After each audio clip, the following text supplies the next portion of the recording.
भारत माता की, भारत माता की, महर्षि दयानंद की, महर्षि दयानंद की, भारत माता की।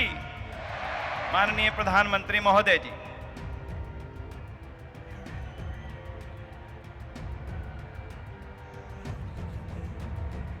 कार्यक्रम में उपस्थित गुजरात के राज्यपाल श्रीमान आचार्य देवव्रत जी, सर्वदेशिक आर्य प्रतिनिधि सभा के अध्यक्ष श्री सुरेश चंद्र आर्य जी, दिल्ली आर्य प्रतिनिधि सभा के अध्यक्ष श्री धर्मपाल आर्य जी, श्री विनय आर्य जी, मंत्रिमंडल के मेरे साथी जी किशन रेड्डी जी, मीनाक्षी लेखी जी, अर्जुन राम मेघवाल जी, सभी प्रतिनिधिगण, उपस्थित भाई और बहनों, महर्षि दयानंद जी की 200वीं जन्म जयंती का यह अवसर ऐतिहासिक है और भविष्य के इतिहास को निर्मित करने का अवसर भी है।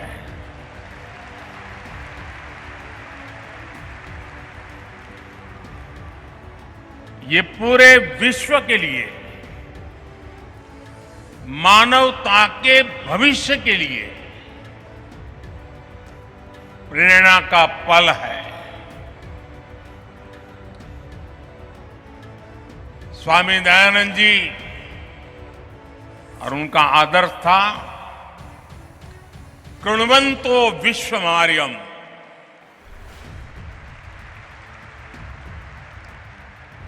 अर्थात हम पूरे विश्व को श्रेष्ठ बनाएं, हम पूरे विश्व में श्रेष्ठ विचारों का, मानवीय आदर्शों का संचार करें। इसलिए 21वीं सदी में आज जब विश्व अनेक विवादों में फंसा है, हिंसा और अस्थिरता में घिरा हुआ है, तब महर्षि दयानंद सरस्वती जी का दिखाया मार्ग करोड़ों लोगों में आशा का संचार करता है।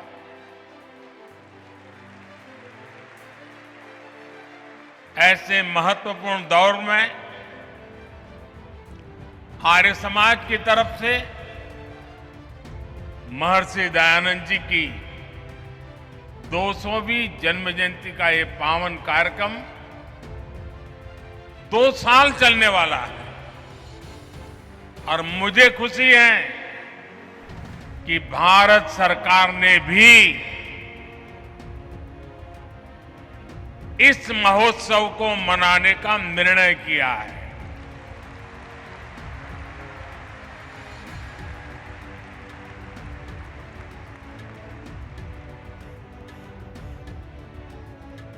मानवता के कल्याण के लिए ये जो अविरत साधना चली है, एक यज्ञ चला है। अब से कुछ देर पहले मुझे भी आहुति डालने का सौभाग्य मिला है।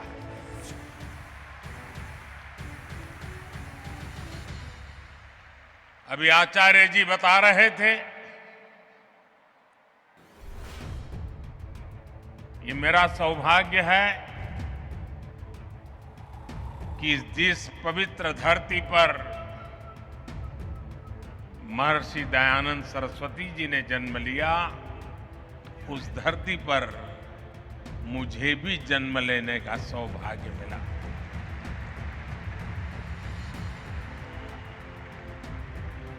उस मिट्टी के से मिले संस्कार, उस मिट्टी से मिली प्रेरणा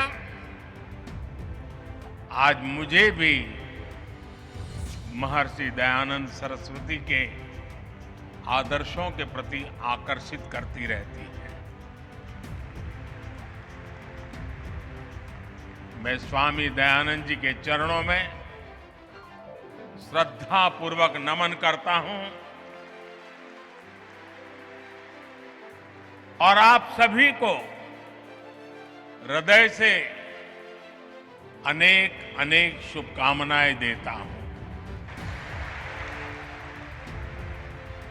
साथियों, जब महर्षि दयानंद जी का जन्म हुआ था तब देश सदियों की गुलामी से कमजोर पड़कर अपनी आभा, अपना तेज, अपना आत्मविश्वास सब कुछ खोता चला जा रहा था। प्रतिपल हमारे संस्कारों को, हमारे आदर्शों को, हमारे मूल्यों को चूर चूर करने की लाखों कोशिशें होती रहती थी। जब किसी समाज में गुलामी की हीन भावना गर कर जाती है तो आध्यात्म और आस्था की जगह आडंबर आना स्वाभाविक हो जाता है। मनुष्य के भी जीवन में देखते हैं, जो आत्मविश्वास हीन होता है वो आडंबर के भरोसे जीने की कोशिश करता है। ऐसी परिस्थिति में महर्षि दयानंद जी ने आगे आकर वेदों के बोध को समाज जीवन में पुनर्जीवित किया। उन्होंने समाज को दिशा दी, अपने तर्कों से यह सिद्ध किया और उन्होंने बार बार बताया कि खामी भारत के धर्म और परंपराओं में नहीं है, खामी है कि हम उनके वास्तविक स्वरूप को भूल गए हैं और विकृतियों से भर गए हैं। आप कल्पना करिए, एक ऐसे समय में जब हमारे ही वेदों के विदेशी भाषाओं को, विदेशी नैरेटिव को गढ़ने की कोशिश की जा रही थी, उन नकली व्याख्याओं के आधार पर हमें नीचा दिखाने की, हमारे इतिहास को, परंपरा को भ्रष्ट करने के अनेक विध प्रयास चलते थे। तब महर्षि दयानंद जी के ये प्रयास एक बहुत बड़ी संजीवनी के रूप में, एक जड़ी बूटी के रूप में समाज में एक नई प्राण शक्ति बन करके आ गए।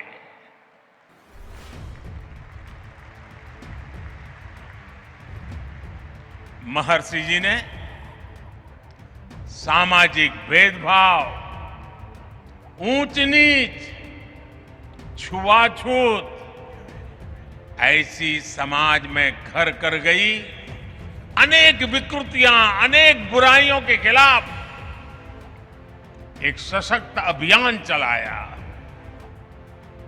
आप कल्पना कीजिए, आज भी समाज की किसी बुराई की तरफ कुछ कहना है, अगर मैं भी कभी कहता हूं कि भाई कर्तव्य पथ पर चलना ही होगा, तो कुछ लोग मुझे डांटते हैं कि आप कर्तव्य की बात करते हो, अधिकार की बात नहीं करते हो। अगर 21वीं सदी में मेरा यह हाल है तो 150 पौने 200 साल पहले महर्षि जी को समाज को रास्ता दिखाने में कितनी दिक्कतें आई होगी।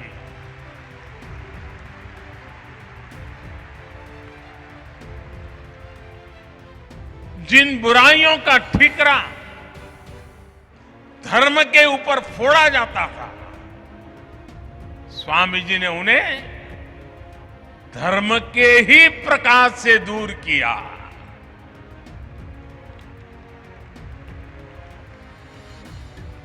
और महात्मा गांधी जी ने एक बहुत बड़ी बात बताई थी और बड़े गर्व के साथ बताई थी।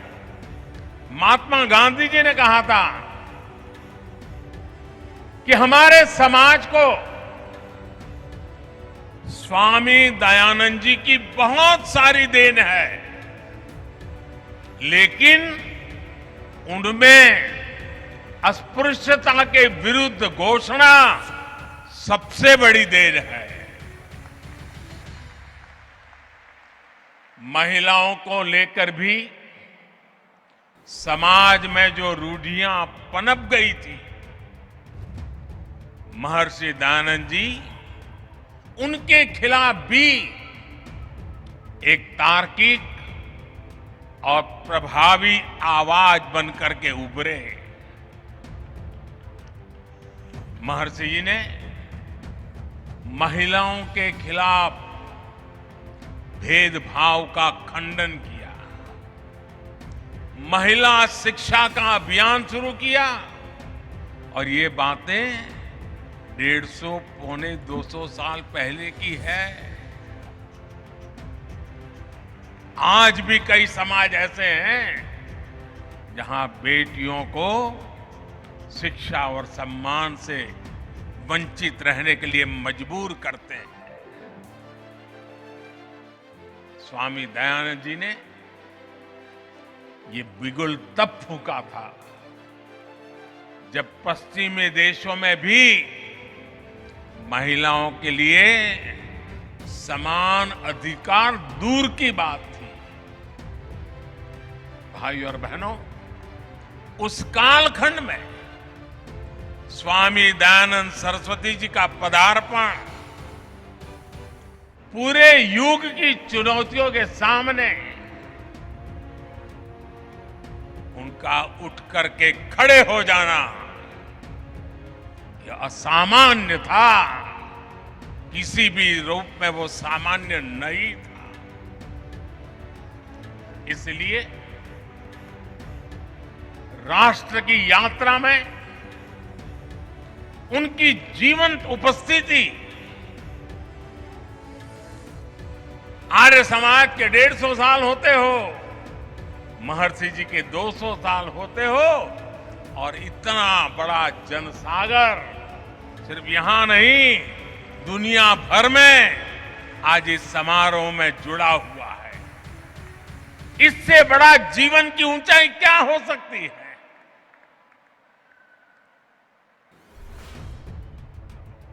जीवन जिस प्रकार से दौड़ रहा है, मृत्यु के 10 साल के बाद भी जिंदा रहना असंभव होता है।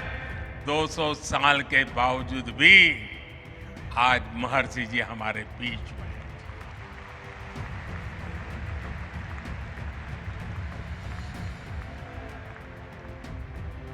और इसीलिए आज जब भारत आजादी का अमृत काल मना रहा है तो महर्षि दयानंद जी की 200वीं जन्म जयंती एक पुण्य प्रेरणा लेकर आई है। महर्षि जी ने जो मंत्र तप दिए थे, समाज के लिए जो सपने देखे थे, देश आज उन पर पूरे विश्वास के साथ आगे बढ़ रहा है। स्वामी जी ने तब आह्वान किया था वेदों की ओर लौटे।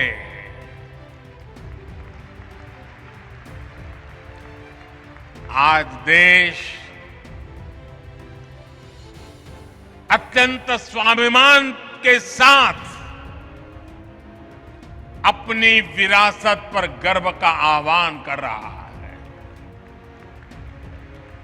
आज देश पूरे आत्मविश्वास के साथ कह रहा है कि हम देश में आधुनिकता लाने के साथ ही अपनी परंपराओं को भी समृद्ध करेंगे।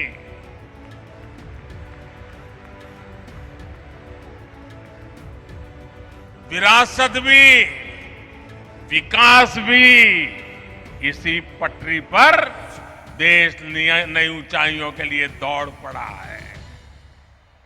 साथियों, आमतौर पर दुनिया में जब धर्म की बात होती है तो उसका दायरा केवल पूजा पाठ, आस्था और उपासना, उसकी रीत रस्म, उसकी पद्धतियां, उसी तक सीमित माना जाता है।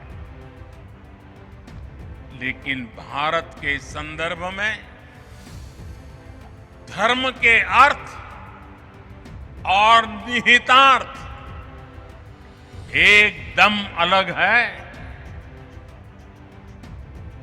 वेदों ने धर्म को एक संपूर्ण जीवन पद्धति के रूप में परिभाषित किया है। हमारे यहां धर्म का पहला अर्थ कर्तव्य समझा जाता है। पितृधर्म, मातृधर्म, पुत्र धर्म, देश धर्म, काल धर्म, ये हमारी कल्पना है। इसलिए हमारे संतों और ऋषियों की भूमिका भी केवल पूजा और उपासना तक सीमित नहीं रही। उन्होंने राष्ट्र और समाज के हर आयाम की जिम्मेदारी संभाली, होलिस्टिक अप्रोच लिया, इंक्लूसिव अप्रोच लिया, इंटीग्रेटेड अप्रोच लिया। हमारे यहां भाषा और व्याकरण के क्षेत्रों को पाणिनि जैसे ऋषियों ने समृद्ध किया। योग के क्षेत्र को पतंजलि जैसे महर्षियों ने विस्तार दिया। आप दर्शन में, फिलॉसफी में जाएंगे तो पाएंगे कि कपिल जैसे आचार्यों ने बौद्धिकता को नई प्रेरणा दी। नीति और राजनीति में महात्मा विदुर से लेकर के भर्तृहरि और आचार्य चाणक्य तक कई ऋषि भारत के विचारों को परिभाषित करते रहे हैं। हम गणित की बात करेंगे तो भी भारत का नेतृत्व आर्यभट्ट, ब्रह्मगुप्त और भास्कर जैसे महान गणितज्ञों ने किया। उनकी प्रतिष्ठा एक ऋषि से जरा भी कम नहीं थी। विज्ञान के क्षेत्र में तो कणाद और बरामीर जैसे लेकर के चरक और सुश्रुत तक अनगिनत नाम है। जब स्वामी दयानंद जी को देखते हैं तो हमें पता चलता है कि उस प्राचीन परंपरा को पुनर्जीवित करने में उनकी कितनी बड़ी भूमिका रही है और उनके भीतर आत्मविश्वास कितना गजब का होगा।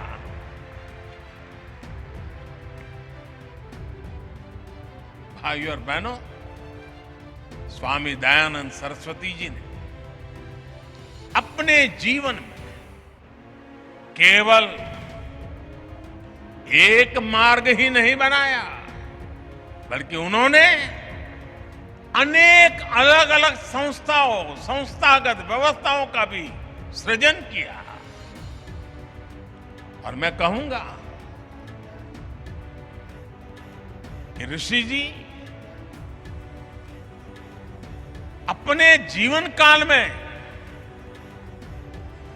क्रांतिकारी विचारों को लेकर के चले, उसको जिए, लोगों को जीने के लिए प्रेरित किया, लेकिन उन्होंने हर विचार को व्यवस्था के साथ जोड़ा, इंस्टीट्यूशनलाइज किया और संस्थानों को जन्म दिया। ये संस्थाएं दशकों से अलग अलग क्षेत्रों में कई बड़े सकारात्मक काम कर रही है। परोपकारिणी सभा की स्थापना तो महर्षि जी ने खुद ने की थी। ये संस्था आज भी प्रकाशन और गुरुकुलों के माध्यम से वैदिक परंपरा को आगे बढ़ा रही है।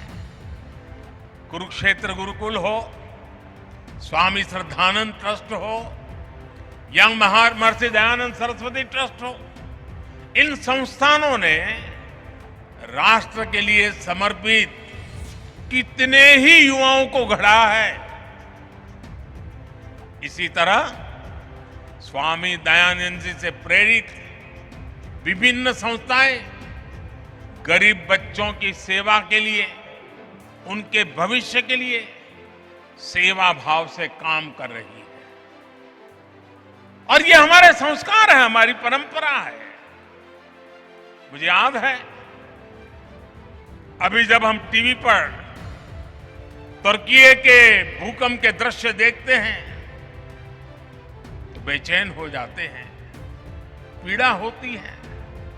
मुझे याद है 2001 में जब गुजरात में भूकंप आया, पिछली शताब्दी का भयंकर भूकंप था, उस समय जीवन प्रभात ट्रस्ट के सामाजिक कार्य और राहत बचाव में उसकी भूमिका तो मैंने खुद ने देखा है। सब महर्षि जी की प्रेरणा से काम करते थे। जो बीज स्वामी जी ने रोपा था वो आज विशाल वटवृक्ष के रूप में आज पूरी मानवता को छाया दे रहा है। साथियों, आजादी के अमृत काल में आज देश उन सुधारों का साक्षी बन रहा है जो स्वामी दयानंद जी की भी प्राथमिकताओं में था। आज हम देश में बिना भेदभाव के नीतियों और प्रयासों को आगे बढ़ते देख रहे हैं। जो गरीब है, जो पिछड़ा और वंचित है, उसकी सेवा आज देश के लिए सबसे पहला यज्ञ है। वंचितों को वरीयता, इस मंत्र को लेकर हर गरीब के लिए मकान, उसका सम्मान, हर व्यक्ति के लिए चिकित्सा, बेहतर आज देश की बेटियां बिना किसी पाबंदी के रक्षा सुरक्षा से लेकर स्टार्टअप तक हर भूमिका में राष्ट्र निर्माण को गति दे रही है। अब बेटियां सियाचिन में तैनात हो रही हैं और फाइटर प्लेन राफेल भी उड़ा रही है। हमारी सरकार ने सैनिक स्कूलों में बेटियों के एडमिशन, उस पर जो पाबंदी थी उसे भी हटा दिया। स्वामी दयानंद जी ने आधुनिक शिक्षा के साथ साथ गुरुकुलों के जरिए भारतीय परिवेश में ढली शिक्षा व्यवस्था की भी वकालत की थी। नई राष्ट्रीय शिक्षा नीति के जरिए देश ने अब इसकी भी बुनियाद मजबूत की है। साथियों, स्वामी दयानंद जी ने हमें जीवन जीने का एक और मंत्र दिया था। स्वामी जी ने बहुत ही सरल शब्दों में उन्होंने बताया था, आखिर परिपक्व कौन होता है? आप किसको परिपक्व कहेंगे? स्वामी जी का कहना था, और बहुत ही मार्मिक है, महर्षि जी ने कहा था, जो व्यक्ति सबसे कम ग्रहण करता है और सबसे अधिक योगदान देता है, वही परिपक्व है। आप कल्पना कर सकते हैं कितनी सरलता से उन्होंने कितनी गंभीर बात कह दी थी। उनका ये जीवन मंत्र आज कितनी ही चुनौतियों का समाधान देता है। अब जैसे इसे पर्यावरण के संदर्भ में भी देखा जा सकता है। उस सदी में जब ग्लोबल वार्मिंग, क्लाइमेट चेंज ऐसे शब्द जन्म भी नहीं लिया था, उन शब्दों के लिए कोई सोच भी नहीं सकता था, उनके भीतर महर्षि जी के मन में ये बोध कहां से आया? इसका उत्तर है हमारे वेद, हमारी ऋचाएं।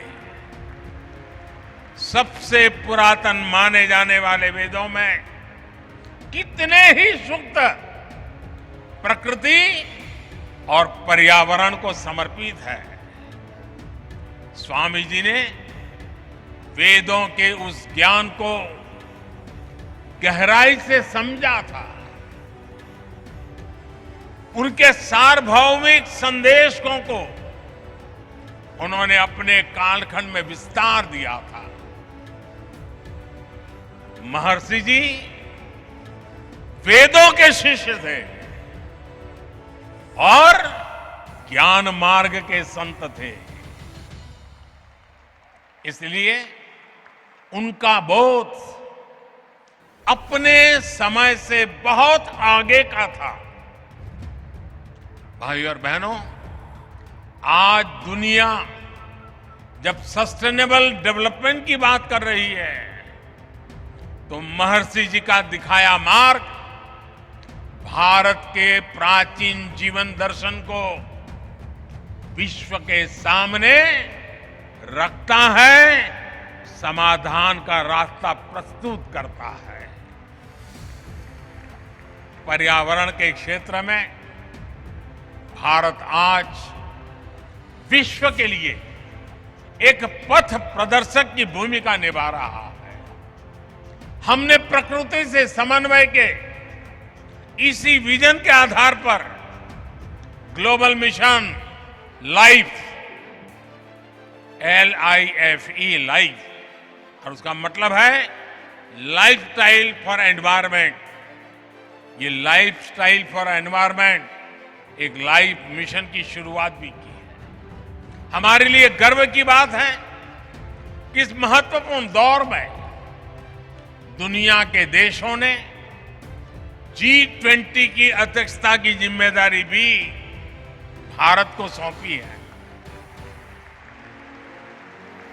हम पर्यावरण को G20 के विशेष एजेंडे के रूप में आगे बढ़ा रहे हैं। देश के इन महत्वपूर्ण अभियानों में आर्य समाज एक महत्वपूर्ण भूमिका निभा सकता है। आप हमारे प्राचीन दर्शन के साथ आधुनिक परिप्रेक्ष्यों और कर्तव्यों से जन जन को जोड़ने की जिम्मेदारी आसानी से उठा सकते हैं। इस समय देश, और जैसा आचार्य जी ने वर्णन किया, और आचार्य जी तो उसके लिए बड़े समर्पित हैं, प्राकृतिक खेती से जुड़ा व्यापक अभियान हमें गांव-गांव पहुंचाना है। प्राकृतिक खेती, गौ आधारित खेती, हमें इसे फिर से गांव-गांव में लेकर जाना है। मैं चाहूंगा कि आर्य समाज के यज्ञों में एक आहुति इस संकल्प के लिए भी डाली जाए। ऐसा ही एक और वैश्विक आह्वान भारत में मिलेट्स, मोटे अनाज, बाजरा, ज्वार वगैरह जिससे हम परिचित हैं, और मिलेट्स को अभी हमने एक वैश्विक पहचान बनाने के लिए और अब पूरे देश के हर मिलेट्स की एक पहचान बनाने के लिए अब उसके लिए एक नया नामकरण किया है। हमने कहा है मिलेट्स को श्री अन्न।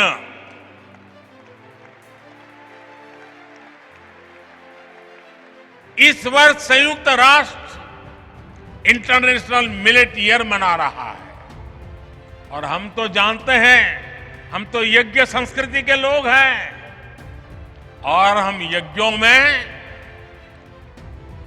आहुति में जो सर्वश्रेष्ठ है उसी को देते हैं।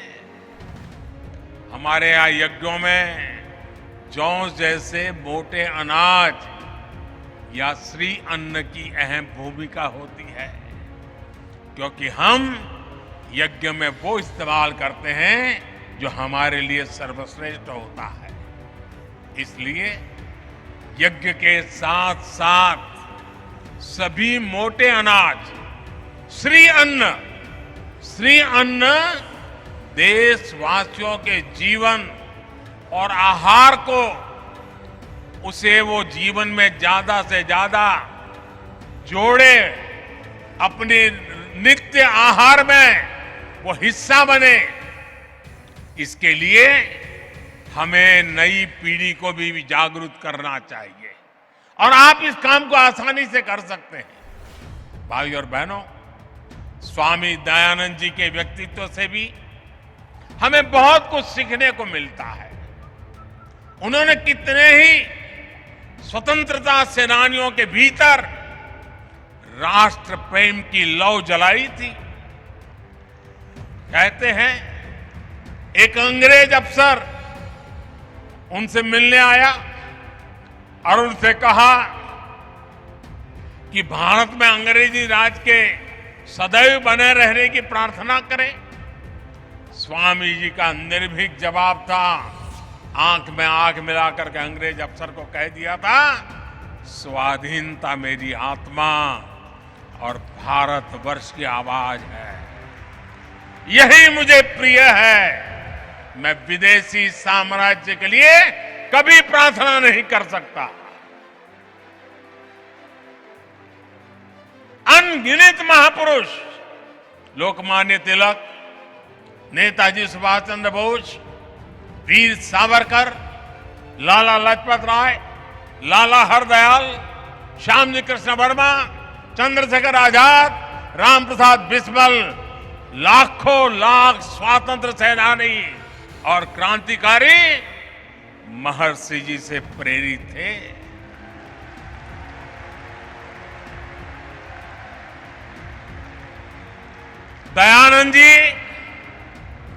दयानंद एंग्लो वैदिक विद्यालय शुरू करने वाले महात्मा हंसराज जी हो, गुरुकुल कांगड़ी की स्थापना करने वाले स्वामी श्रद्धानंद जी हो, भाई परमानंद जी हो, स्वामी सहजानंद सरस्वती हो, ऐसे कितने ही देव तुल्य व्यक्तित्वों ने स्वामी दयानंद सरस्वती जी से ही प्रेरणा पाई। आर्य समाज के पास महर्षि दयानंद जी की उन सभी प्रेरणाओं की विरासत है। आपको वो सामर्थ्य विरासत में मिला हुआ है और इसलिए देश को भी आप सभी से बहुत अपेक्षाएं हैं। आर्य समाज के एक एक आर्य वीर से अपेक्षा है।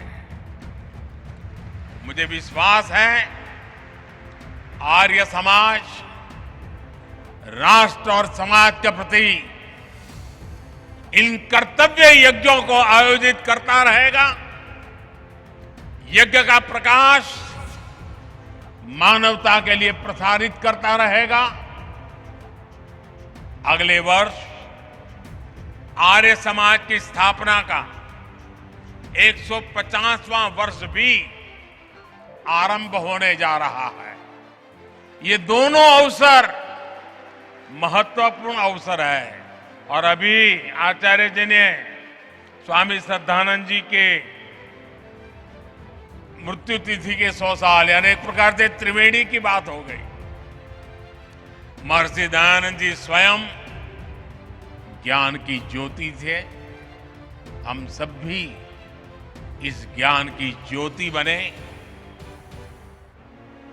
जिन आदर्श और मूल्य के लिए वो जिए, जिन आदर्श और मूल्यों के लिए उन्होंने जीवन खपाया और जहर पी करके हमारे लिए अमृत दे करके गए हैं। आने वाले अमृत काल में वो अमृत हमें मां भारती के और कोटि कोटि देशवासियों के कल्याण के लिए निरंतर प्रेरणा दे, शक्ति दे, सामर्थ्य दे। मैं आज आर्य प्रतिनिधि सभा के सभी महानुभावों का भी अभिनंदन करता हूं। जिस प्रकार से आज के कार्यक्रम को प्लान किया गया, मुझे आकर के जो भी 10-15 मिनट उन सब चीजों को देखने का मौका मिला, मैं मानता हूं कि प्लानिंग, मैनेजमेंट, एग्जीक्यूशन हर प्रकार से उत्तम आयोजन के लिए आप सब अभिनंदन के अधिकारी हैं। बहुत बहुत शुभकामनाएं, बहुत बहुत धन्यवाद।